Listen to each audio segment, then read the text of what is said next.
Welcome to the Digital Planning Podcast. This series is designed to educate individuals about all things digital in connection with estate planning, business planning, and estate and trust administration. To keep up with all things digital, please subscribe to iTunes, Stitcher, Google Play, Spotify, or wherever you download your podcasts. And now, Jennifer Ziegel, a partner at Kleinbard LLC, Ross Brook, a principal at Estate Genie, and Justin Brown, a partner at Ballard Spahr LLP, with today's topic. Welcome back to the Digital Planning Podcast. Along with my co-hosts Jennifer Ziegel and Justin Brown, I'm Ross Brook. Today, we're thrilled to have a very special guest on the pod, David Barnard. David is the founder and CEO of the AI-driven estate planning software company Luminary, which you can find at withluminary.com. But prior to starting Luminary in 2021, David was with the global wealth management firm AllianceBernstein for 23 years, serving as its head of private wealth management for the last 8. David, welcome to the pod. Thanks so much for being here. Great to be here. Thanks for having me. So I want to start with that last little tidbit in the intro. Pivoting from a place like Bernstein to starting a software company is not a typical path. Talk to us about that transition. Yeah, well, since you dated me in my 23 years at AB, and I guess happily since we're on audio for your listeners, I'll just point out I have a few more gray hairs than what most people might expect when they think of a tech company founder. But I always say my story is actually the same as many others. I was an operator in an industry, as you pointed out. I observed a problem for which there was no really good solution. And I decided to build what I couldn't buy. And so, as you say, in my case, I ran the private wealth business at AB for a long time. You'd think of it as an RIA tucked inside of an investment management company. And if you look over the arc of my 23 years there, and even a little bit before then, going back to the single stock brokerage days of the 90s, I observed a lot of innovation in investment products, but very little in the tools that helped advisors scale the delivery of strategic advice, or in helping clients actually understand and appreciate and value the advice they received. So, clicking into that a little bit further, my focus then and now with what we're doing at Luminary is on what we call high net worth plus clients. So to put that a slightly different way, these are folks for whom their financial security is assured. There's little to no risk that they're going to run out of money, and there's a correspondingly high likelihood that they're going to transfer something, even if it's not taxable. And in those cases, my lived experience, as well as survey after survey, says the question of what happens when I'm not here is actually the number one stressor in the financial lives for these folks. And so the big idea behind Luminary is platform software to scale wealth transfer expertise and insights, and to make the value of wealth transfer advice more tangible and quantifiable. And to move that into the domain of something that is no longer done reactively in every, say, 5 or 10 years, but actually a fully integrated and proactive part of the wealth management experience. The last thing I'll say is just, one of the, I think, important insights that I brought to this, having been in the industry before as an operator, is an awareness of how the ecosystem of expertise works in serving these clients and how they come together in service of a common client, whether it's investments or tax or legal documents, in some cases, trust services. There's very few firms, I'd say hardly any, that actually do it all. And so the point of software is really, in terms of its utility, only going to be as high as it is accessible to all of the people who need it as a single source of truth. And so we built Luminary with that in mind, this idea of connecting the ecosystem and enabling and amplifying expertise, not disintermediating it. So anyway, I know that's a sort of a long setup, but let me stop there and look forward to continuing the conversation, especially as we get into what an amazing time it is to be building software in an era of AI. Yeah, and I do want to dive into that, and there's a lot to pick through in what you've already started. But I want to highlight, you started Luminary in 2021. That was a very different time than where we are right now. One, it was right in the middle of the pandemic. Number two, it was pre AI as we know it now. It was pre-release of ChatGPT 3.5 in November of 2022. Your goals at that time must have looked very different than, well, maybe not very different, but different from what they are now. Can you talk about what that was? What was the initial product that you said, we're going to start with this? This is our MVP. This is our minimum viable product to launch Luminary. Great question. So just to take that on directly, and as you said, when there's a big problem you're trying to solve, where you start is really important. And in the case as expansive as wealth transfer, I wanted to start with something that really touched on all aspects of the problem. So one is sort of design and modeling. One was visualization. Another was value capture and reporting. And then, in addition to that, this idea of collaboration and connectivity. And so our very first MVP product, which we launched at the end of 2022, and we really started putting the team together and the company together and laying down code in mid-22. So it's pretty quick iteration, but the very first product was a GRAT app. And so the big idea there was this is a time-bound wealth transfer strategy, so it's sort of easy to capture value. There are a lot of ways at the front end that the folks conceptualizing this for both the client and also wanting to iterate on outcomes can use calculator tools. Number Cruncher obviously is a decades-old Excel-based product that does that. So what we really tried to do was take this end-to-end workflow around the GRAT that touched on all of these different things that I described that were just sort of pieces of the larger wealth transfer puzzle we were trying to solve. And that was, in fact, our MVP.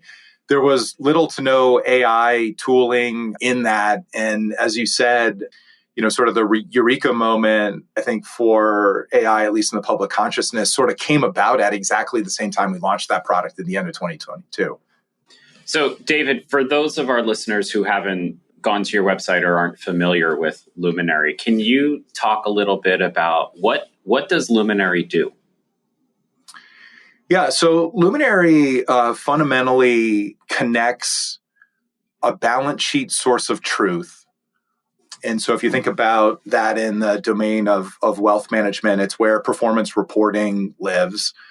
And what we create is data associated with how those assets are held and owned. So most of that information historically has lived in documents and analog places, and this is where AI enablement comes in, where what Luminary does is summarizes, parses, and extracts that information, names, dates, jurisdictions, powers, provisions, all become structured data in the Luminary platform integrated with balance sheet information, which then enables users to do a lot of those things that I said in our very first GRAT application we launched, which include modeling, outcome simulations, reporting, visualizations, all of the things, as I said earlier, that really scale expertise and make it more tangible and actually more valuable in the eyes of the folks that are benefiting from that advice.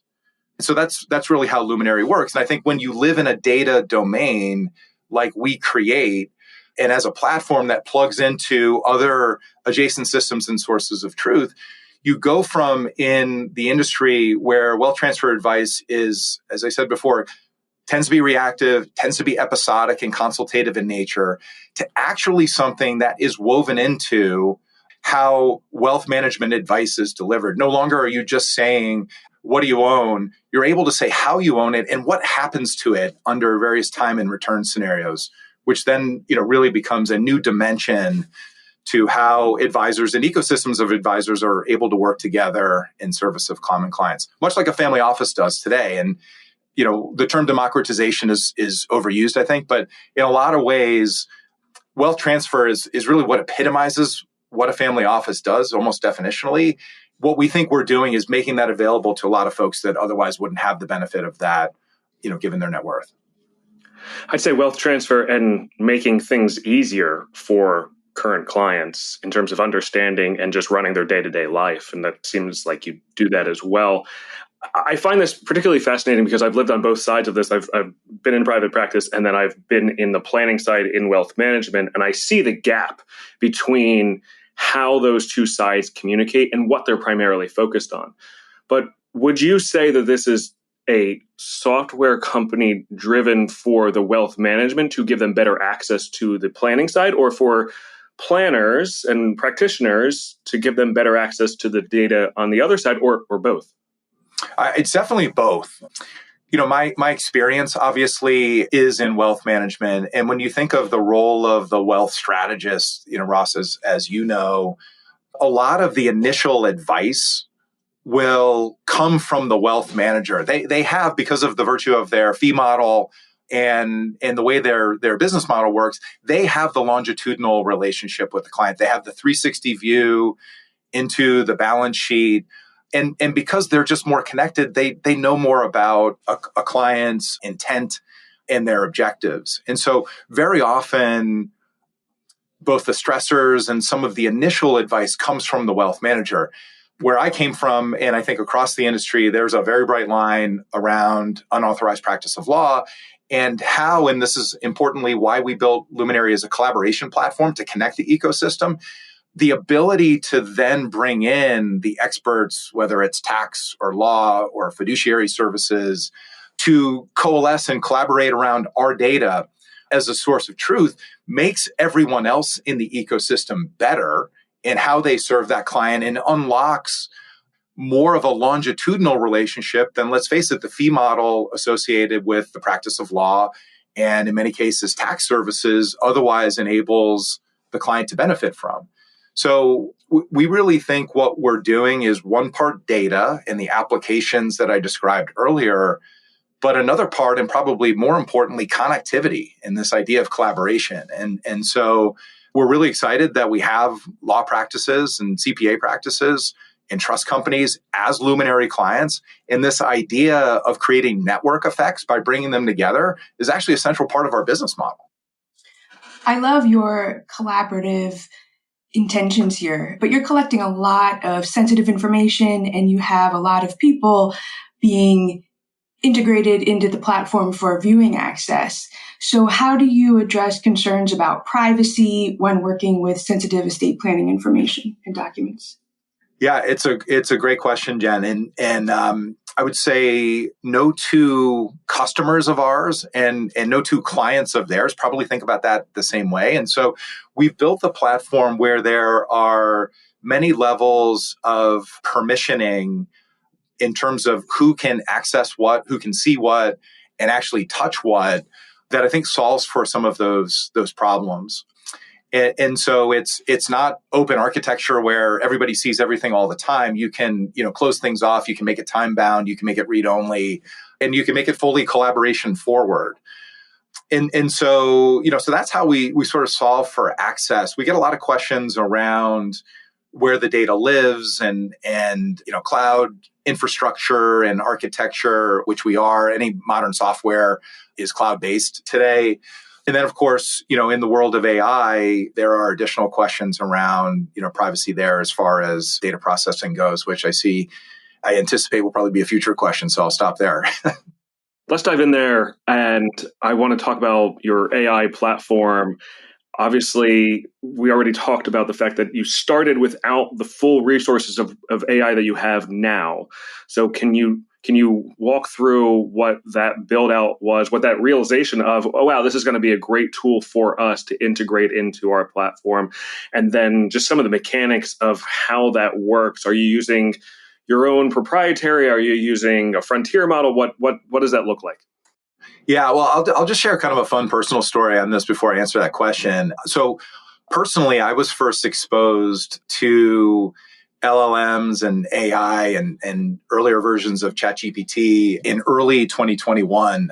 My co-founder is a guy named Joe Lonsdale, who is by day today a venture capitalist and is our primary investor. His firm is called 8VC, but I think he would describe himself first and foremost as a software entrepreneur in his own right. He founded a company in the wealth space called Adipar, and more notably was part of the founding team at Palantir. And so as Luminary was sort of just germinating as an idea in my mind, I found myself at a dinner table conversation with him in early 21, which, as you pointed out earlier, was still sort of the vestiges of COVID. We were outside in Austin, Texas, and there were a bunch of his friends from Palantir at the table. And the entire conversation was around ChatGPT, and I had no idea what they were talking about. And there was all of this discussion of things that they were doing. And I was just amazed by it.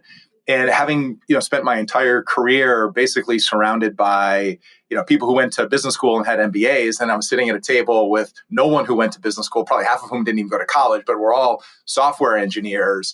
I knew this was what I had to do next. And of course, I went home and I started to study this and began to start thinking about how this could ultimately play a role in the vision for what is now Luminary. But it was obviously still very, very early days there. We can talk more about it, but I think there are some pretty interesting analogs. If you look at the internet timeline and sort of trace where we are to where we are with AI today.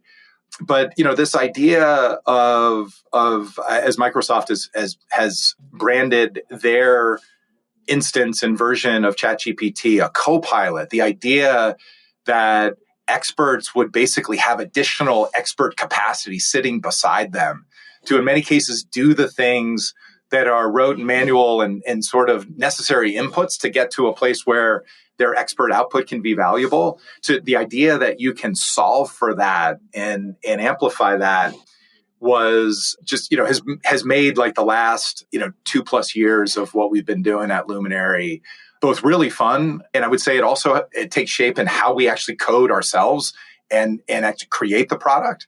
If we were starting Luminary today, 5 years ago, we'd probably have to have 5 times more people than we do today. So we always talk about like what we're doing as a two-sided AI company. One is how we operate and what we build, and then obviously what we produce and what we do for our customers. But it really is all about scaling expertise and making the value of advice more tangible in the eyes of the folks that benefit from it. So fast forward a few years as AI continues to dominate. Where do you see human advisors adding the most value in a world where AI handles increasing amounts of analysis and drafting? Yeah, it's a great question. I think a lot of the anxiety around AI and what it's going to do for jobs and society goes back to how, frankly, Luddites have thought about innovation and technology, going as far back as agriculture and manufacturing. I mean, this is basically the same sort of revolution, if you will, but just for white collar work. And I think where people get concerned is how technology will replace the way things are done today, but they don't spend enough time thinking about what's possible on the other side. And so in our, sort of narrow view of the world, again, this idea that wealth transfer insights analysis and the kind of things that law firms and wealth management firms spend hours of project time on for one-off consultative things that frankly start to decay in value the minute a presentation is over, we think is a new aspect of wealth management services and experiences that, as we said earlier, are really sort of the domain of just family offices today. I think this is going to be table stakes. And especially in a world where so much of the investment management deliverable, because of innovation, has become commoditized, I think you'll start to see some of the value and economic shift as well, where, the sort of work that folks like you guys, and I think some of your listeners do, which I would submit has probably been historically underappreciated relative to the value it delivers. I think in a world where we can quantify it and make it more longitudinal, that actually changes. And I think that unlocks a new set of business models for law firms. We're in fact talking to a couple right now that are looking into more fee-based longitudinal kinds of services, as opposed to just the, kind of one-off transactional things that they're doing for clients as they come in on an episodic basis. So I think there's just so many cool things that, frankly, it's probably hard to fully appreciate today. Whereas, the threat and the risk of the change is obviously something that is more tangible in the moment. So I would just encourage listeners to understand that, but also begin to let their minds really run wild on what's possible. So one of the features of Luminary is the concept of you put a document into Luminary and then a trust, a will, whatever, and it will then, using AI, kick out all of the pertinent information for that document, who the fiduciaries are, the dispositive provisions, the terms of trusts, whatever. And I can I can tell you, David, that this is something that Ross has been saying for the past 5 years. Wouldn't it be great if there was a product that did this? So you're preaching to Ross here. But one of the questions that I have as an estate planning attorney, because I've put these types of documents through a form of ChatGPT, and it never gets it right? And there are inevitably hallucinations that occur in the analysis of the document that I'm trying to analyze. How does Luminary deal with those hallucinations? How do you aim to be 100% accurate 100% of the time? Yeah, God, there's a lot to unpack there, but it's a great question, Justin. So I think with anything, transparency and expectation setting is a central part of success. And so I would say, first off, right now, there's very little that we suggest as having 100% accuracy as a goal. So with that in mind, we've built Luminary to be, at least as far as all of our AI enablement goes, human in the loop. And so everything that we produce in terms of things as germane as summary output to the way we parse and extract data and populate it into our structured data architecture is all inspectable, verifiable. You can see exactly where it came from in what is most cases the document as a original source of truth. Hallucinations for what also we're doing, and by the way, I should say our accuracy as we track it, and we do, tends to run in the mid to upper 90s%. It's not 100. We don't say that it is. We emphasize the human in the loop aspect of it for that reason. But hallucinations tend not to be our problem, at least in that data creation workflow. And the reason for that is hallucinations tend to be something that are more commonly found when you're asking AI to create something from something small. It tends to happen less when you're actually asking AI to reduce something from something big, like a 100-page document. Where you tend to have more issues is where something might be overlooked. And that's where the expertise comes in. I think in one part where if in a document type, you know what you're looking for, and you are looking through a summary, your expertise is going to draw you to a place where you might want to prompt the document to surface something that might have been missed on the first pass. Now, I would say because we have extraordinary prompt engineering at Luminary, we have developed document templates that are unique to document types. The experience with a tool like ours that is really purpose-built is going to be very different than a generalized tool where somebody who may or may not have great prompt engineering skills is going to get a very different outcome from the same document. And so that's not to suggest that you are not an expert prompt engineer, but I would say if you're using a generalized model, the results will be different. Now, there are things that, and we have just launched a set of AI functionality called Insights, which is a way of taking basically the data that we create to drawing inferences and conclusions from it. And so what we've started with there is a relatively narrow set of things, but entirely driven by our customer feedback on things that you would like the AI to observe, prompt, and surface that might be inconsistencies, things that might look out of date or otherwise are missing that become observable action items that, again, the expert would then be able to say, okay, I should look into this. I might want to talk about it with my client, whatever you want to do. It's not a black box. It's not happening behind the scenes in and of itself. It's just a way of helping folks look across a bunch of different documents, applying expertise in a very scalable way that just surfaces things that look like they need further attention. So can it go the next level, right? So the first level would be it picks out the important pieces of information of a document. Can it then take that information to the next level and create a diagram of how that document works? Or do you need human input to move it along to create that diagram? Yeah, so back to the first application of AI, which is what I would call data creation, as opposed to the insights and the reasoning, which I talked about just a minute ago.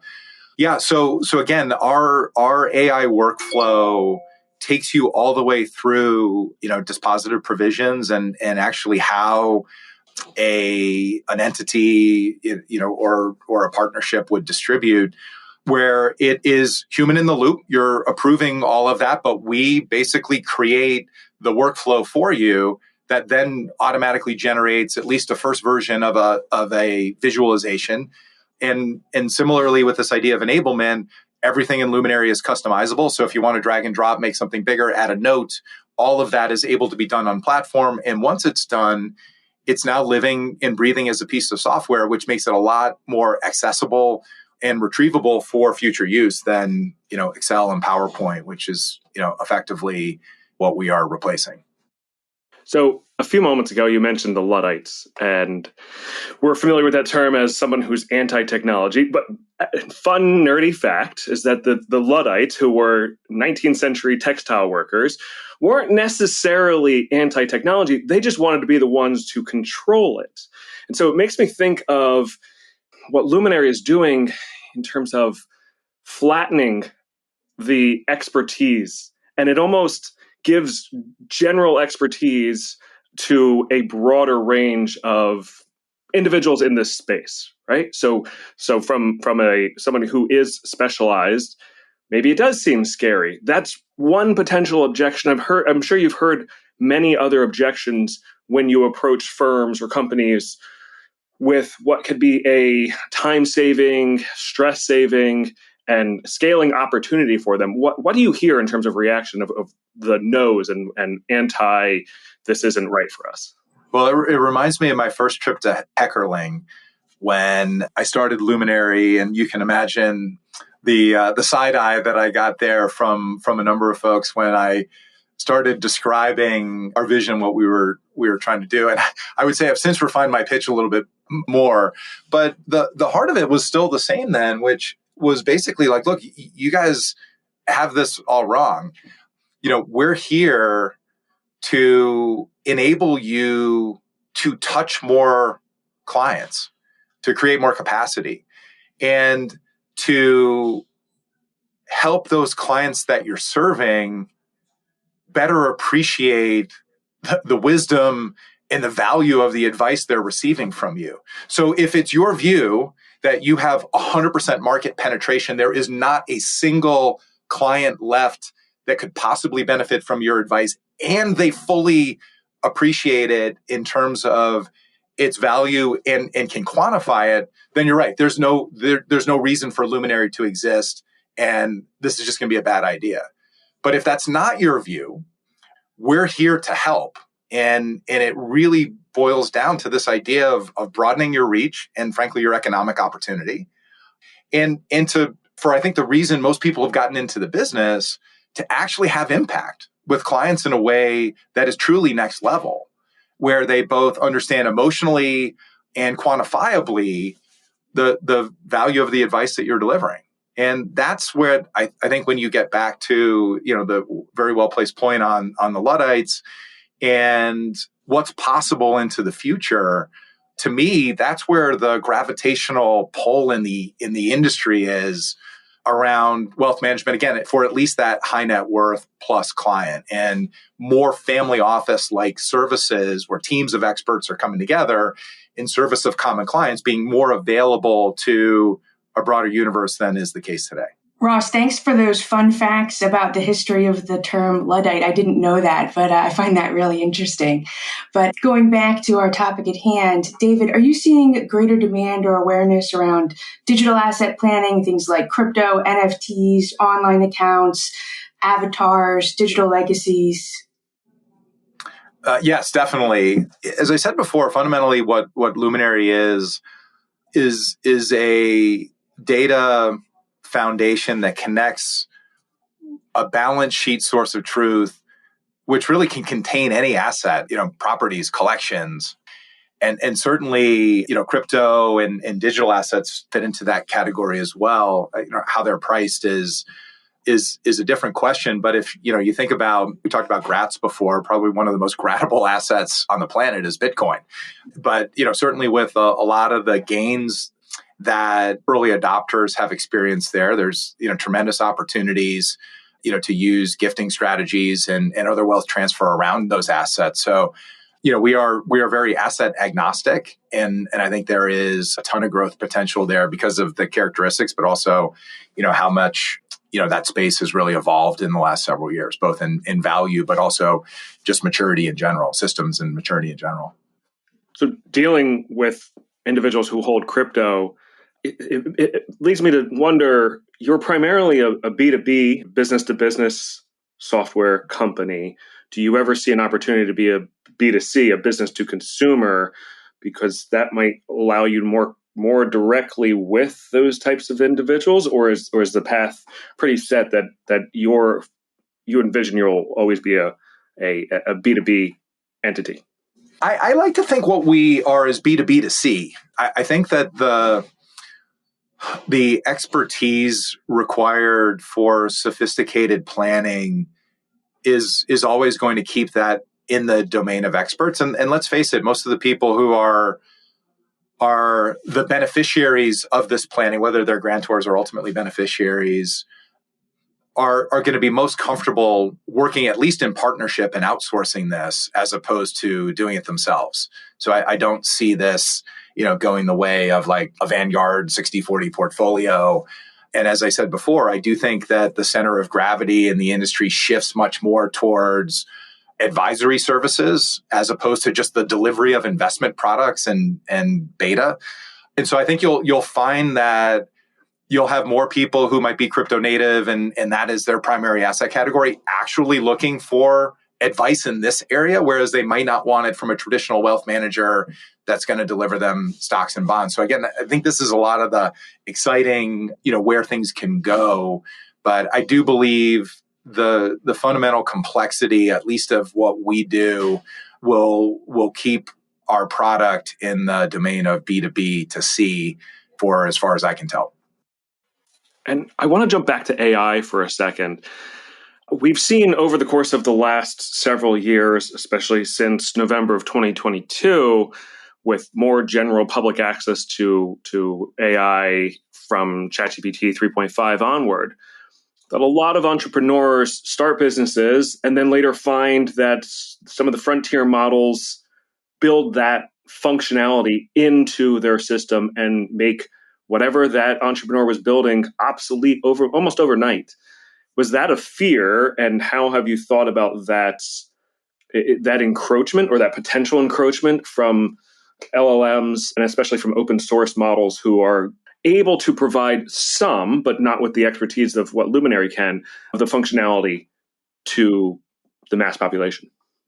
Yeah, it's a great question. I really don't think that you will see the LLMs be able to develop specialized vertical applications to a great degree that software entrepreneurs like Luminary would be threatened. I mean, I think that the analog here, and there's so many great analogs when you think about the evolution of the World Wide Web and the internet versus what we think about as AI. And obviously there's some overlap there. But, to me, when you look at where the LLMs will ultimately consolidate, they'll probably be like cloud infrastructure to some degree, where it becomes, 3 or 4 main leaders in the space like AWS and Google and Microsoft Azure are today.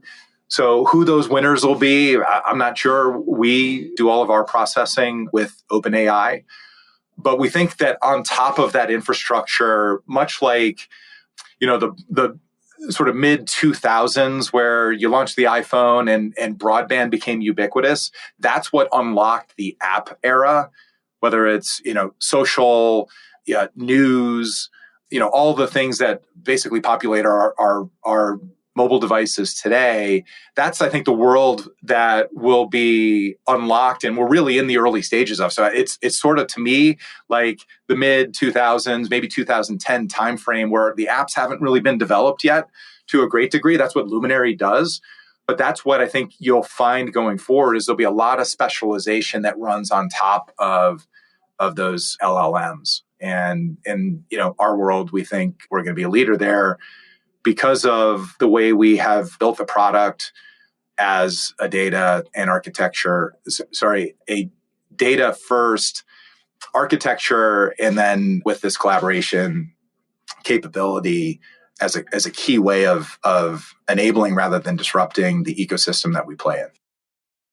Do you see increased regulation coming for AI tools in law and finance? And how is Luminary preparing for that? I think the trend's actually in the opposite direction. If you look at what was a very conservative stance around that with the last administration versus where we are today, and I'm fully supportive of the idea of with a technology that's as early in its development as we are, and I think is going to be, and most people agree, is going to be as consequential as it will be in the arc of history, to let innovation flourish. So there may be various sort of things that industries decide to impose, but I don't think you're going to see that at like the federal government level. And I think the more people really understand in the realm of modern technology infrastructure, how much security there actually is with data processing, both in the cloud as well, and data storage in the cloud with multiple layers of encryption. Luminary is zero data retention with OpenAI. So I think that it's a lot safer than people think. And we're in a world or at a time where innovation should flourish. And so I don't think that you're going to see broad regulation holding that back. So now we want you to look into your crystal ball. So the estate tech world has been probably a little slow to advance in comparison to some of the other areas that have been using AI. And in the past couple of years, there have been tremendous leaps over in what can be done in the estate world. Where do you see in the next 5 years estate tech going? And where do you see Luminary in that 5-year horizon? Yeah, I think when you're in a period of innovation like we are right now, one of the first places to look for the potential for change is where there is an activity that's done today most similarly to the way it might have been done 10 or 20 years ago. And as you pointed out, there's a lot of that in law, there's a lot of that in education and healthcare. So I just think societally, as I said, there's a lot of questions and things that people are rightly concerned about in the AI era, but there is so much potential for greater good that can come out of this. And so just to click into the world of wealth transfer and estate planning and related services, we think that there's a lot of opportunity in trust administration, in estate distribution. In a lot of cases, this work is done by individuals. It's actually not even professionally done in cases where that's not good for anybody. So this would be, I think, an example of where a new business and economic opportunity is possible that is a consumer service that might not otherwise been achievable before, either at a price point or with a technology infrastructure to support it. And so that's one of the questions we get a lot when we talk, especially to venture capital investors, is, you've created this data that didn't exist before. It was, living primarily in analog places like documents. What can you do with it? And I think those are just a couple of what are several examples, but we've got a lot of work to do here in the meantime. I just think it's really exciting when you look at things that are manual, Excel-based, and just what's possible in terms of making those outcomes better, enabling more people to benefit from them and value them. And that's really what we're trying to do. So I want you to evaluate this prediction. And I'm not sure I fully buy into it, but I'm going to make a prediction and I want your thoughts, which is 5 years from now, firms, especially law firms is what I'm thinking of, but of course anyone else in this planning industry who doesn't utilize tools like AI at all are going to be left behind, because with that flattening of the curve that I mentioned before, we have opportunities for native AI law firms, for non-law firms who can learn the expertise fairly easily compared to pre-AI days, come in and and absorb some of the market share. And it's easier for a tech company to advertise to a consumer at a cheaper rate, perhaps an uneducated consumer who doesn't know the difference between using just a basic AI model or going to a law firm. It's going to be harder and harder to compete with that from the traditional model. And so it will vastly upend the current economic situation unless people lean into that. Yes? No? Is that where you see us headed, or am I off base? I'd say that the truth probably lies somewhere in between. And I'll give you an example of why I say that. So back in my wealth management days in the mid 2010s, you might recall that robo-advisors became all the rage. A couple of the leaders in the space, not to pick on anyone, but leaders in the space at the time were like Betterment and Wealthfront. And there was a widely held view that the democratization of what were increasingly, obviously at the time, rather commoditized portfolios around stocks and bonds at cheap prices. There was this idea that nobody wants to deal with a financial advisor. And so the idea of going direct to consumer and having everything just sort of transactionally occur on a screen was going to be the future. Well, that didn't take off. 5 or 10 years in, we had single advisors that had bigger books of business than those companies did collectively. And so I think what that says is that there is, I think, always going to be some demand among folks as it relates to their financial lives and the related advice around it that they don't want to do themselves. I mean, one of the value propositions that I think everyone in wealth management sort of points to first is this idea of peace of mind and giving people time back. And so I don't think that's going away. I think there's a world where people, lean into technology more with the expectation that they can get better services more efficiently from maybe a hybrid of humans and machine-driven advice. And that, in fact, is how the robo industry has gone. Almost all of that robo technology, and those were good products, they were great user interfaces, have basically been subsumed inside traditional wealth management businesses, and that's how they operate. So I think that's going to be how this plays out as well. That ends up being better for the businesses and better for the consumer. And that's what you call innovation. Well, David, thank you so much for joining us today. This was a fantastic conversation, really enlightening and just exciting to see where the world's heading. Again, David is the CEO and founder of Luminary, which you can find at withluminary.com. And David, thank you so much for joining us. Well, it was my pleasure. Thanks for having me. And we'll catch you listeners on the next episode of the Digital Planning Podcast. Thank you for listening to this episode of the Digital Planning Podcast, the podcast designed to educate individuals about all things digital in connection with estate planning, business planning, and estate and trust administration. Please subscribe to this podcast and leave us a rating or review on iTunes, Stitcher, Google Play, Spotify, or wherever you download your podcasts. Thanks for joining us. We'll see you next time.